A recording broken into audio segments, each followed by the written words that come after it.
Hello everyone. This is the video of caste system from this society GS1.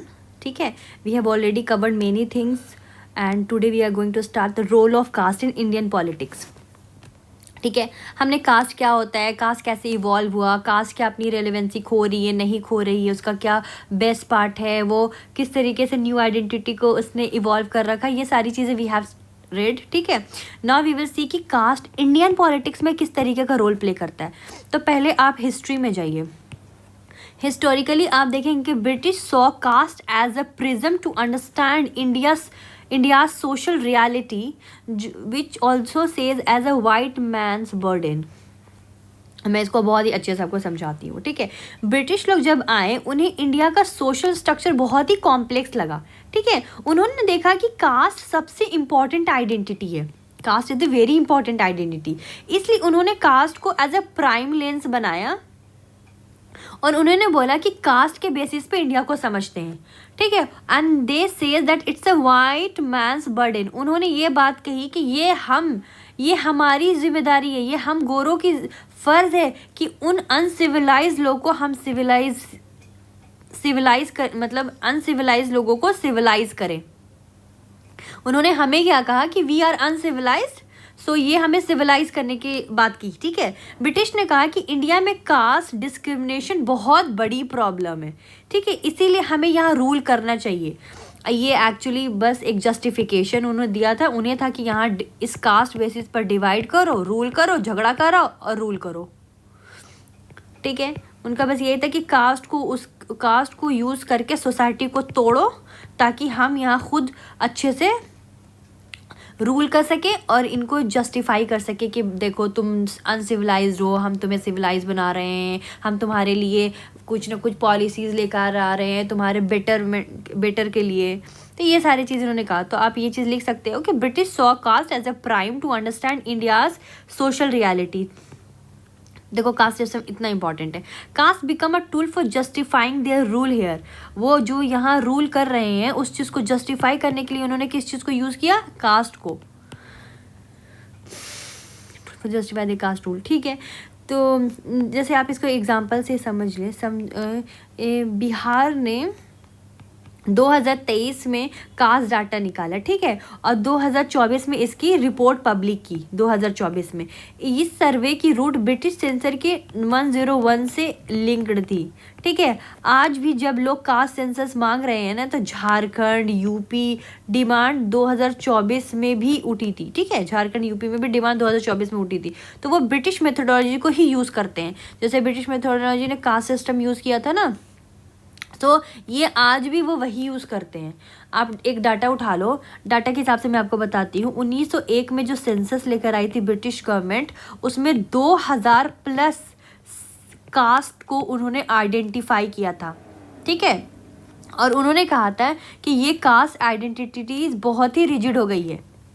ये cast identity बहुत rigid, हाँ ये यादव है, ये फलाना है, ये ढिकाना है, ये इतना ज़्यादा रिजिड हो गई थी कि इवन पहले फ्लूइड था. ये सेंसस से पहले ये चीज़ फ्लूइड था. मतलब अगर कोई जात ईजिली बदल सकता, लेकिन ब्रिटिश ने इसको क्या कर दिया था, फ्रीज कर दिया था. और आज इसी बेसिस पे लोग वोट गेन करते हैं या वोट देते हैं या इस चीज़ों को इतना ज़्यादा हावी कर चुके हैं कास्टिज्म को. पॉलिटिकल रोल देखे तो कास्ट का रोल आपने देख लिया हिस्टोरिकली कि ब्रिटिश ने कास्ट को एज अ टूल माना था यहाँ पे रूल करने के लिए, जस्टिफाई किया था उन्होंने. ठीक है, आप पॉलिटिकली देखें. मैंने 2-3 बार इसलिए बोल रही हूँ ताकि आप बार बार अगर ये चीज़ को पढ़ेंगे तो आपकी रिवीजन होगी, साथ साथ आप इस चीज़ को काफ़ी समझ के और रटते हुए चलेंगे. पॉलिटिकली आप देखें तो आर्टिकल 17, आर्टिकल 14, आर्टिकल 15, 17 ने क्या किया, अबॉलिश किया है अनटचेबिलिटी को. ठीक है, और क्या आई है, protection of civils right act आया है, रिजर्वेशन ऑफ सीट. ठीक है, तो ये सब किस में आया है, ये आप कास्ट बेसिस पे ये सारी चीज़ें आई है. ठीक है, तो ये सब जितनी है ये सारी चीज़ें किस बेसिस पे आई है, कास्ट पर आई है. अब आर्टिकल 14 कहता है राइट टू इक्वालिटी, सबको अधिकार है, सबके लिए कानून बराबर है, laws are the same for the everyone. 15 कहता है nobody can discriminate on the basis of on the basis of birth, race, caste, कोई नहीं कर सकता, ठीक है। 17 क्या है, अनटचेबिलिटी को अबॉलिश करता है। उसी तरीके से पॉलिटिक्स में कास्ट के ही बेसिस पे क्या आया, protection of civils right act, ठीक है, इसमें अनटचेबिलिटी को अबॉलिश की गई। रिजर्वेशन ऑफ सीट्स आए हैं, किस बेसिस पे, कास्ट के बेसिस पे आए हैं। पार्लियामेंट में एससी और एसटी के लिए रिजर्व की गई सीट। एससीओ लोकसभा में एससीओ को कितना मिला, 84 सीट मिली, और एसटी को कितना मिला, 47 सीट मिली। तो किस तरीके से रोल प्ले करिए आप देख रहे होंगे। संस्कृताइजेशन आप एक एग्जांपल डाल सकते हैं इसमें पॉलिटिकल में सॉरी क्या बोलते हैं, एक एग्जांपल डाल सकते हैं। सुप्रीम कोर्ट में 2024 में क्या हुआ था ना कि एक प्राइवेट हॉस्टल में कास्ट बेस्ड डिस्क्रिमिनेशन हो रही थी, ठीक है, कास्ट बेस्ड डिस्क्रिमिनेशन हो रहा था। तो ये कहीं ना कहीं ये आर्टिकल 15 की वायलेशन हो रहा था। आप इसको एक एग्जांपल से केस से समझा सकते हैं, Ramesh versus state of Karnataka, ये समझा। अब आते हैं नेक्स्ट, आते हैं आपको for example yes Sanskritisation. But उससे पहले मैं आपको थोड़ा डाटा बता देती हूँ ताकि आप एग्ज़ाम में और ज़्यादा अगर ये वैल्यू एडिशन करेंगे तो आपका मार्क्स इंक्रीज़ होगा, ठीक है। NCRB 2022, ठीक है। PCR एक्ट के अंदर प्रोटेक्शन ऑफ सिविल्स राइट के अंदर आप देखा गया है कि 1800 प्लस केसेस रजिस्टर की जाती है, ठीक है। और इसमें आपको लेकिन कन्विक्शन रेट सिर्फ 15% है। कितना रेशियो, कितनी डिफरेंसेस है, तो ये एक प्रॉब्लमेटिक चीज़ है। Conviction rate only the 15%।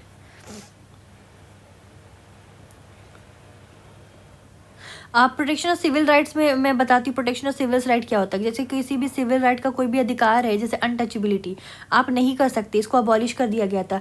जैसे आप एक एग्जांपल दे सकते हैं कि लोकसभा इलेक्शन के बाद SC और ST MPs की संख्या नहीं, ये एग्जाम्पल नहीं, कुछ और एक और एग्जाम्पल देती हूँ मैं आपको। जैसे राजस्थान में एक दलित को अपर कास्ट ने दारू ग्लास छूने से मना कर दिया था। क्या कर दिया था उसने, कोई भी ग्लास छूने से मना कर दिया था। तो ये चीज़ किस में रजिस्टर हुआ, ये PCR एक्ट में हुआ था कि भाई हमें ग्लास छूने से भी मना कर दिया जा रहा है। तो ये protection of civils right act आती है। तो उसमें वही बता रही हूँ मैं आपको कि 1800 से प्लस केस रजिस्टर होते हैं, लेकिन कन्विक्शन रेट कितनी होती है, सिर्फ 15% होती है।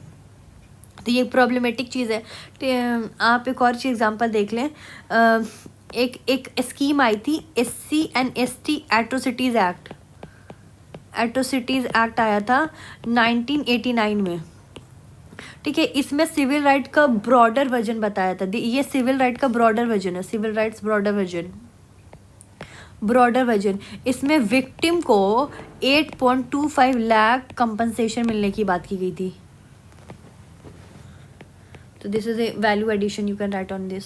संस्कृताइजेशन, अब थर्ड चीज देखते हैं संस्कृताइजेशन क्या होता है कि by lower and middle caste group to claim more power.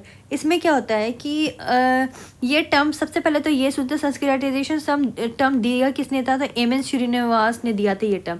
इसमें क्या होता है कि जो लोअर कास्ट लोग हैं ना, वो अपर कास्ट के रिचुअल्स, लाइफस्टाइल, सिंबल, ये सब चीज़ को ना अपनाते हैं। फॉर एग्जांपल आप देख लोगे वेजिटेरियन बनना, संस्कृत पढ़ना, ठीक है, ताकि सोशल स्टेटस उनके लिए बढ़े और पॉलिटिकल पावर मिले उन्हें। लेकिन इससे कास्ट सिस्टम ख़त्म नहीं होता, ठीक है। लेकिन बस लोअर कास्ट संस्कृताइज बन जाते हैं। जो वो आज आप कहीं कहीं देखेंगे होंगे जो SC ST है ना, वो हिंदू की बहुत सारे रिचुअल्स को फॉलो करते हैं, ठीक है। उनकी कास्ट सिस्टम ख़त्म नहीं होती, बट वो इस चीज़ को पावर गेन करने के लिए कि हाँ हम इतने भी पिछड़े नहीं हैं, वो इस चीज़ को जो अपर कास्ट की चीज़ें होती है उसको फॉलो कर लेते हैं। आप एक करंट एग्जांपल से मैं आपको समझाती हूँ। जैसे यादव कम्युनिटी है, Yadav community UP and Bihar में, ठीक है। अब आप देखेंगे कि यादव घर के जो नेता होते हैं ना, उनके घर में जनेऊ संस्कार कराया जाता है। जनेऊ मतलब अगर मैं गलत प्रोनाउंसिएशन कर रही हूँ तो आप देख लेना, JANN EU, ठीक है, ये कराया जाता है। लखनऊ में अब यादव फंक्शन में 500 लोग जो हैं वो अपने आप को यादुवंशी क्षत्रिय मानते हैं। यादुवंशी क्षत्रिय खुद को टाइटल अडॉप्ट करते हैं। 500 लोगों ने ये टाइटल अडॉप्ट कर लिया है। इसी तरीके से आप ये मराठास में देखेंगे, मराठास का आप ले लीजिए। मराठा रिजर्वेशन मूवमेंट में जय शिवाजी और क्षत्रिय मराठा का नैरेटिव स्ट्रॉन्ग है। ये भी एक संस्कृताइजेशन है, ठीक है। आप कुछ डाटा इसके साथ वैल्यू एडिशन कर सकते हैं। कैसे कर सकते हैं? NFHS5 ने रिपोर्ट दिया कि OBC कम्युनिटीज़ हैं जो आपको 35% वेजिटेरियनिज्म अपनाया है, 35%, जो कि 2005 में दैट वाज ऑफ ओनली 20%, तो ये 15% और इंक्रीज हुआ है। तो these are the example of these are the indicator of the Sanskritisation. क्यों? क्योंकि वेजिटेरियनिज्म आप देखेंगे ब्राह्मण जो होते हैं वो मांस मछली नहीं खाते हैं, सो उन्होंने वेजिटेरियनिज्म अपनाया। तो दे थिंक कि अगर हम ये सारी चीज़ें फॉलो करेंगे तो they will gain in a political power specially, ठीक है। आप एक और एग्जाम्पल लेकर आ जाओ, आप एक और पॉइंट डाल सकते हो, रजनी कठोरी, ठीक है। Caste need politics much as a politics need caste. इन्होंने कहा कि कास्ट को पॉलिटिक्स की ज़रूरत होती है वैसे ही जैसे एक पॉलिटिक्स को कास्ट की ज़रूरत होती है, ठीक है। Politicisation of caste as a double process, ये एक डबल प्रोसेस है। जैसे रजनी कठोरी के हिसाब से इन्होंने कहा कि कास्ट और पॉलिटिक्स दोनों एक दूसरे के बिना नहीं रह सकती। इसको जैसे कास्ट नीड पॉलिटिक्स का मतलब होता है, मैं आपको अच्छे से समझाती हूँ कि कास्ट ग्रुप अपनी आइडेंटिटी, जैसे कोई एक कास्ट ग्रुप हो गई, फॉर मान लीजिए कोई भी एक कास्ट आप मान लीजिए, ठीक है, वो अपनी आइडेंटिटी और बेनिफिट के लिए क्या बोलते हैं, पॉलिटिक्स में घुसती है ताकि उनकी कम्युनिटी को कुछ ना कुछ बेनिफिट मिल सके। तो वो किस में घुसती है? पॉलिटिक्स में। जैसे मान लो आप मैं एक एग्जांपल खान लेकर चलती हूँ, ठीक है, या यादव लेकर चलती हूँ, कोई भी कम्युनिटी हो गई, ठीक है, वो क्या करती है, वो अपनी आइडेंटिटी और अपने बेनिफिट के लिए पॉलिटिक्स में घुसती है कि अगर हम पावर में होंगे तो कहीं ना कहीं हम अपने लोगों की भला कर सकेंगे। उसी तरीके से पॉलिटिक्स नीड कास्ट, उसी तरीके से पार्टीज को वोट लेने के लिए वो किस के बेसिस पे लोगों को फुसलाते हैं? कास्ट के बेसिस पे कि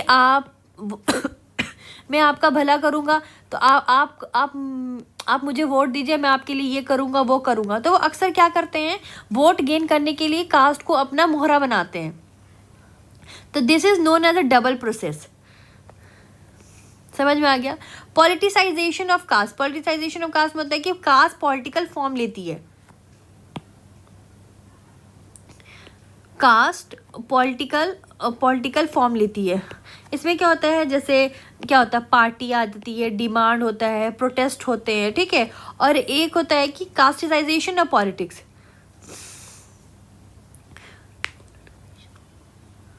नेक्स्ट होता है, एक होता है कि कास्टियाइजेशन ऑफ पॉलिटिक्स, कास्टियाइजेशन ऑफ पॉलिटिक्स। इसमें पॉलिटिक्स जो होते हैं वो खुद कास्ट बेस्ड हो जाती है। समझ में आ गया आपको? ये हो गया आपको ऊपर वाला चीज़ें जो मैंने बताई है, ये एक तरह से हो गया पॉलिटिसाइजेशन ऑफ कास्ट, मतलब कास्ट तो पॉलिटिक फॉर्म लेती है। क्यों? पावर, ये पार्टी बनाती है, अपनी डिमांड करती है, प्रोटेस्ट करती है कि हमें बेनिफिट दो। और दूसरे तरीके से होता है पॉलिटिक्स नीड कास्ट को क्या कहा जाता है, कास्टियाइजेशन ऑफ पॉलिटिक्स। इसका मतलब होता है कि पॉलिटिक्स खुद कास्ट बेस्ड हो जाती है, ठीक है। टिकट लेना कास्ट के नाम पे, मिनिस्ट्री पॉलिसी करना कास्ट के नाम पे, ये सारी चीज़। आप एक एग्जांपल देख लो पॉलिटिसाइजेशन ऑफ कास्ट का एग्जांपल देख लो। जैसे मान लीजिए एक एग्जांपल हो गया आपको लिंगायत कम्युनिटी। लिंगायत कम्युनिटी जो है कर्नाटका में है, ठीक है, ये अलग रिलीजन की डिमांड कर रही है, अलग रिलीजन डिमांड कर रही है। कांग्रेस और बीजेपी दोनों इस पर वोट बैंक पॉलिटिक्स कर रहे हैं, कांग्रेस और पॉलिटिक्स दोनों इस पर क्या कर रहे हैं, वोट बैंक पॉलिटिक्स कर रहे हैं। अब क्या करते हैं ना, इसके नाम से एक मिनिस्ट्री खड़ी होगी, अब वो एक पॉलिटिशियन खड़े होंगे और वो बोलेंगे कि हाँ लिंगायत ग्रुप में आपके लिए ये करूँगा वो करूँगा, आप मुझे वोट दो। तो ये अपना गेम खेल रहे हैं। तो what they are doing a casteisation of politics, ठीक है। और they are doing the politicisation of caste कि हाँ मुझे इस पर घुसना है। अब आप एक एग्जांपल दे दो, मैं एक और एग्जांपल देती हूँ आपको कास्टाइजेशन ऑफ पॉलिटिक्स का। इसमें आप देखो कि 2024 के लोकसभा में बीजेपी ने 45% ओबीसी कैंडिडेट दिया, ठीक है, और कांग्रेस ने 30% SC ST दिया। तो ये क्या कर रहे हैं, ये कास्ट को बेनिफिट पहुंचा रहे हैं ताकि वो ज़्यादा से ज़्यादा इनके तरफ अपना रुख मोड़े, इनको वोट ज़्यादा दे। तो they are doing a casteisation of politics. अब समझ में आया? पॉलिटाइजेशन ऑफ कास्ट मतलब होता है कि कास्ट के लिए पॉलिटिक्स में घुसना, और कास्टाइजेशन ऑफ पॉलिटिक्स का मतलब होता है कि पॉलिटिक्स खुद एक कास्ट बन गई है, कास्ट के बेसिस पे बन गई है। जैसे एक एग्जांपल मैं आपको देती हूँ आइडेंटिटी के लिए। पशमंदा मुस्लिम, मैंने आपको ऑलरेडी बताया, ये बैकवर्ड मुस्लिम होती है। ये यूपी में इसने एक प्लेटफॉर्म बनाया जिसका नाम है पशमंदा मुस्लिम महापंचायत। ये कास्ट असर्शन का एग्जाम्पल है।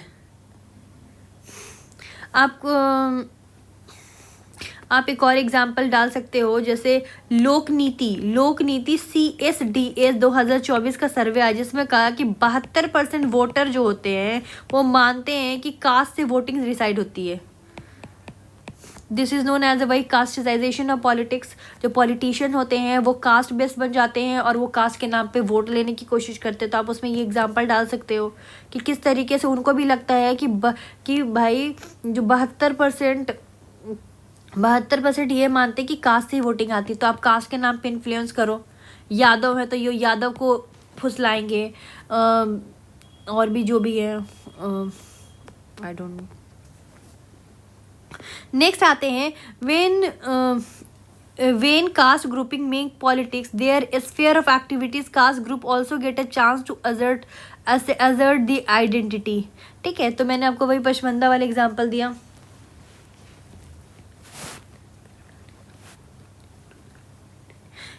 यही बोल रहा है कि जब कास्ट ग्रुप ही पॉलिटिक्स बनाने लगती है अपनी, तो कुछ ऐसे कास्ट ग्रुप होते हैं जिनको मौका मिल जाता है एक अपनी आइडेंटिटी असर्ट करने की। तो मैंने बताया पशमंदा कम्युनिटी, ये इसने अपनी एक नया अपना प्लेटफॉर्म, पॉलिटिकल प्लेटफॉर्म बना लिया। इस तरीके से हर लोगों को मिल जाता है। दलित बहुजन आप देखेंगे, दलित के नाम पे इसने एक पार्टी बना ली, ठीक है। वैसे ही आप लिंगायत के देखेंगे, आप कनेक्ट कर सकते हैं मेरे पिछले वीडियो से, उन्होंने एक बना ली कि हाँ मैं एक कास्ट के बेसिस पे, ठीक है। उसी तरीके से आप बीजेपी को कभी देखोगे रिलीजन के बेसिस पे, या कांग्रेस को देखेंगे ये भी रिलीजन के बेसिस पे या कास्ट के बेसिस पे ये लोग वोट गेन करने लगते हैं। तो they are doing the casteisation of politics, ठीक है, कास्ट के बेसिस पे वोट लेना, और they are doing the politicisation of caste, कि हम कास्ट के लिए पॉलिटिक्स में घुसेंगे। समझ में आया? Now we will do the M N. Srinivas. M N. Srinivas क्या कहते हैं? Dominant caste. इन्होंने क्या बोली? एम.एन. श्रीनिवास डोमिनेंट कास्ट का कॉन्सेप्ट दिया था। He give the concept of dominant caste, ठीक है। उन्होंने कहा कि ये कास्ट न्यूमेरिकली स्ट्रॉन्ग है, इकोनॉमिकली एंड पॉलिटिकल पावर रखती है, और एरिया में काफ़ी इन्फ्लुएंस रहती है, ठीक है। और ये क्रिटिकल वोट बैंक भी होती है, ठीक है। जिसको पार्टीज खुश रखना चाहती है, पार्टीज क्या कहती है? इन्हें खुश रखना चाहती है। करंट एग्जांपल देख लो, ठीक है। करंट एग्जांपल मैं आपको बताती हूँ। करंट एग्जांपल देख लो, जाट इन हरियाणा। जाट में 25% पॉपुलेशन जो है वो डोमिनेंट कास्ट है, ठीक है। लेकिन 2000 हरियाणा असेंबली इलेक्शन में देख लो, जाट लॉबी ने कहा कि जाट रिजर्वेशन चाहिए हमको, ठीक है, नहीं तो हम वोट नहीं देंगे। तो इसीलिए जो डोमिनेंट कास्ट होती है ना, उसको पॉलिटिकल पार्टी भी खुश रखती है उनकी डिमांड पूरी करके। इसीलिए इसी तरीके से जो पॉलिटिशियंस होते हैं, जो पॉलिटिकल पार्टीज होती है, इनके मुद्दों को कंसिडर करने लगती है कभी ना कभी कि हाँ ठीक है, अगर इनकी नहीं सुनेंगे तो हमें वोट नहीं मिलेगा। उसी तरीके से आप एक और एग्जांपल दे सकते हो, जैसे मराठाज इन महाराष्ट्र। मराठा की 33% है, मैंने आपको ऑलरेडी बताया पहले, बहुत सारे डाटा आपको ऑलरेडी बता चुकी हूँ मैं। नेक्स्ट आते हैं, with sheer number enjoy political power, act as a critical lobby in influencing policies, critical vote bank, ठीक है। वो किस तरीके से एक्ट करती है, क्रिटिकल लॉबिंग की तरह एक्ट करती है, influencing the policies, critical vote bank. ये यही कहती है कि अगर तुम मेरी बात नहीं सुनोगे, हमें नहीं दोगे, तो हम आपको वोट नहीं देंगे और ना ही दिलवाने देंगे, क्योंकि they are the dominant party. उसी तरीके से एक और एग्जाम्पल देख लो, जैसे यादव का 14% पॉपुलेशन है, ठीक है, लेकिन पॉलिटिकल डोमिनेंसी इनकी कितनी है, हाई है, पॉलिटिकल डोमिनेंसी इनकी हाई है, ठीक है। तो इसी तरीके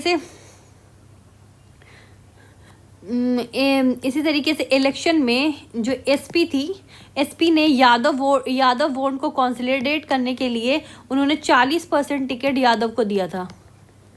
उसी तरीके से जो डोमिनेंट पार्टीज होती है वो क्या करती है, वो उनका वोट लूज अप नहीं करना चाहती, इसीलिए उनको कहीं ना कहीं कुछ ना कुछ प्रॉफिटेबल थिंग्स देती है। आप एक स्कीम के बारे में मेंशन कर सकते हो यहाँ पे, पीएम किसान। जैसे जाट और मराठा जो हैं वो सबसे ज़्यादा लैंड होल्डर हैं, ठीक है, उन्हें ज़्यादा बेनिफिट मिलता है, ठीक है।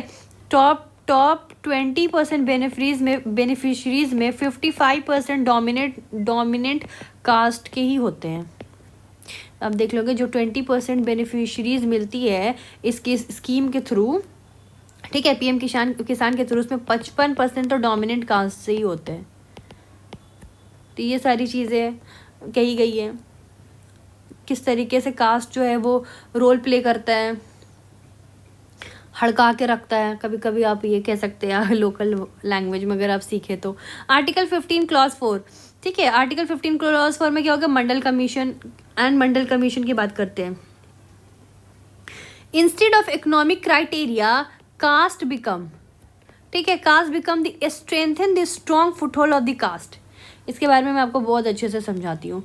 मंडल कमीशन क्या किया, कॉन्स्टिट्यूशन में ये साफ साफ मेंशन है, ठीक है, कि कॉन्स्टिट्यूशन में मतलब 15 क्लॉज 4 में क्लॉज डाला था फर्स्ट अमेंडमेंट एक्ट 1951 में, ठीक है। इसने कहा था कि सोशली और एजुकेशनली जो बैकवर्ड क्लासेस है उनके लिए एक स्पेशल प्रोविजन आएगा, दैट इज़ अ रिजर्वेशन, ठीक है।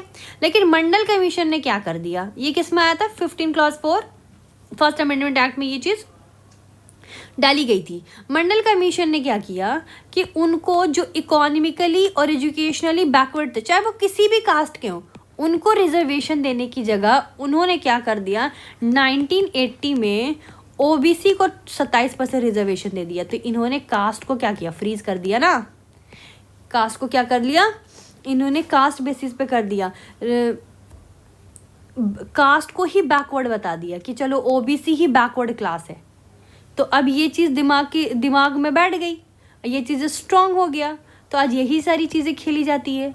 अगर वो उस दिन नहीं कहते ये सारी बातें तो आज ये ओबीसी बैकवर्ड क्लासेस में नहीं आती। गरीब तो कोई भी हो सकता है, एजुकेशन तो कोई भी मिल सकता है, रिजर्वेशन तो उन्हें मिलना चाहिए था। आप इसको एक एग्जांपल से समझ सकते। तो राइज ऑफ कास्टिज्म यहाँ से बढ़ गया, आइडेंटिटी बेस्ड पॉलिटिक्स हो गई, ठीक है, कास्ट एंड क्लासेस डिफ्रेंसिएशन हो गया, ठीक है, caste now become a permanent protection issue. Mandal और कमीशन ने क्या कर दिया, कास्ट को बना दिया एक परमानेंट प्रोटेक्शन इशू। इन्होंने यहाँ से बता दिया कि ओबीसी जो है वो बैकवर्ड क्लासेस में आते हैं।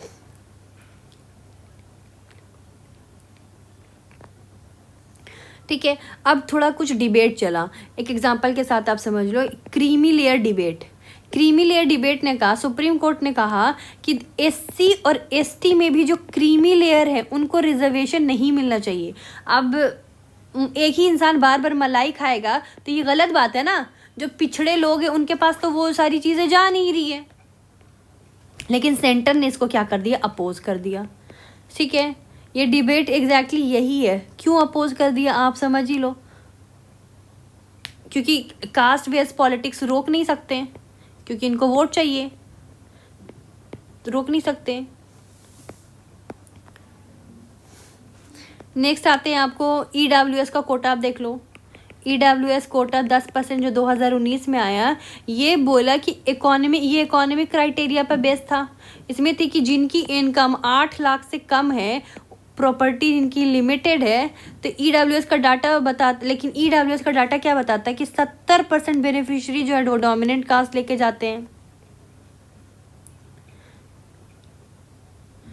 70% बेनिफिशियरी डोमिनेट कास्ट के पुअर हैं।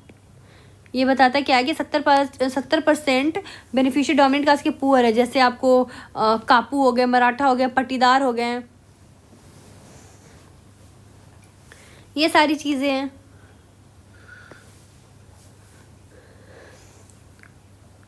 नेक्स्ट आते हैं आपको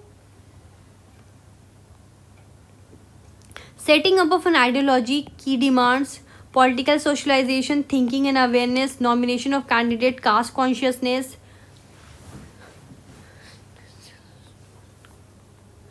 Now we will see this. And influence of caste on political propaganda, caste and voting behavior, shape nature of election campaign and vote urine. ठीक है, इसको हम अच्छे से समझते हैं।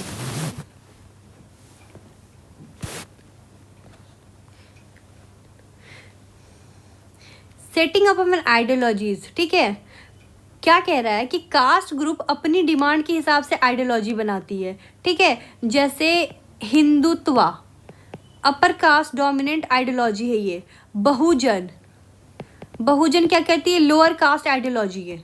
ठीक है, तो ये क्या कह रहा है कि ये कुछ ऐसे फंक्शन है, कैसे का मतलब 4 फंक्शन है कि कास्ट कैसे पॉलिटिक्स में असर डालती है, कास्ट पॉलिटिक्स में कैसे असर डालती है। तो पहले तो आइडियोलॉजी के थ्रू डालती है। ठीक है, हिंदुत्व ठीक है, upper caste dominant ideology use करती है। बहुजन कौन यूज़ करता है, लोअर कास्ट आइडियोलॉजी करती है। अब आते हैं आप पॉलिटिकल सोशलाइजेशन। ठीक है, इसमें लोग अपनी कास्ट से पॉलिटिक्स के बारे में सिखाते हैं। लोग अपनी कास्ट से पॉलिटिक्स के बारे में सिखाते हैं। घर में बाप कहते हैं, ठीक है, हम यादव हैं तो एसपी को वोट देंगे। तो ये थिंकिंग और अवेयरनेस पे चल जाती है। बहुत लोग कहते हैं ना कि हम जैसे बिहारी मुस्लिम, हम आरजेडी को वोट देंगे। तो ये क्या होती है ना, पॉलिटिकल सोशलाइजेशन। लोग अपने कास्ट को वोट देने की बात करने लगते हैं। Nomination of candidate, caste consciousness. इसमें क्या होता है कि जो पार्टीज जो है वो आपको कैंडिडेट चुनते टाइम क्या देखती है, कास्ट देखती है। ठीक है, जैसे फॉर एग्जांपल आप इस एरिया में ये कास्ट ज़्यादा है, ठीक है, तो ये कैंडिडेट यहाँ से उतरेगा, इस तरीके कहती है caste consciousness. Influence of caste on political propaganda. इसमें क्या होता है कि जो पार्टीज अपना मैनिफेस्टो कास्ट इक्वेशन के हिसाब से बनाती है। ठीक है, जैसे बिहार में नीतीश कुमार आपने देखा होगा ओबीसी पैकेज अनाउंस करते हैं। ठीक है, महाराष्ट्र में आपने देखा होगा मराठा रिजर्वेशन अनाउंसेस होती है। तो ये क्या करती है, पार्टीज अपनी मैनिफेस्टो ना कास्ट इक्वेशन पे ही लेकर आती है। तो इस तरीके से आप देखेंगे पॉलिटिकल सोशलाइजेशन का आप एक एग्जांपल डाल सकते हैं कि एक सर्वे में आया है कि यूपी के 60% वोटर ने पहली बार वोट दिया था, तो फैमिली ने बताया कि हमारी कास्ट का कैंडिडेट है इसलिए। ये तो पॉलिटिकल सोशलाइजेशन का एग्जांपल आप डाल सकते हो।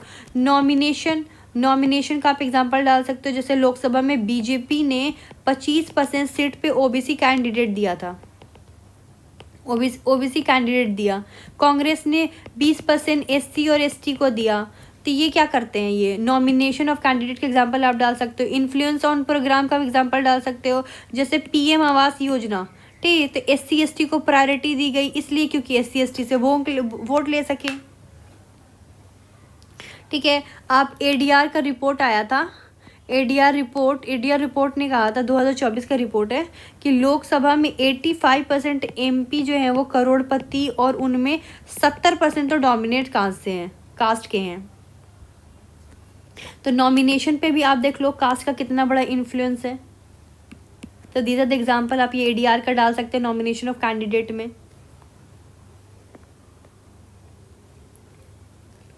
Caste is losing caste and voting behavior, shape nature of election campaign and vote turnout.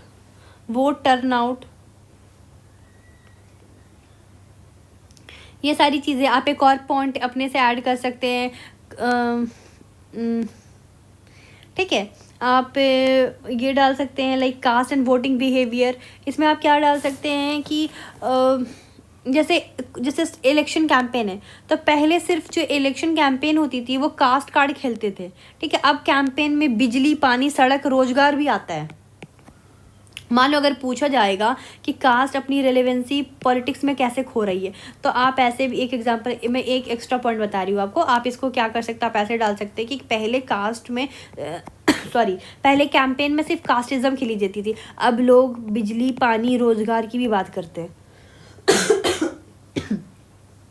ये एक एक्स्ट्रा पॉइंट है, ये यहाँ पे इंक्लूडेड नहीं है। यहाँ पे कि अगर इरेलीवेंसी की बात कर रही है, लूजिंग रेलेवेंसीज की, ये मैं पॉइंट बता रही थी आपको, एक्स्ट्रा पॉइंट, ठीक है। वोट ट्रेंड में आप देख लेंगे, यंग वोटर्स जो होते हैं 18 से 25 साल के, ठीक है, वो 40% ने कहा कि कास्ट नहीं देखेंगे हम, भाई काम देखते हैं हम, तो इससे रेलेवेंसी खो रही है। आप एग्जांपल डाल सकते हो इसको, क्या मैं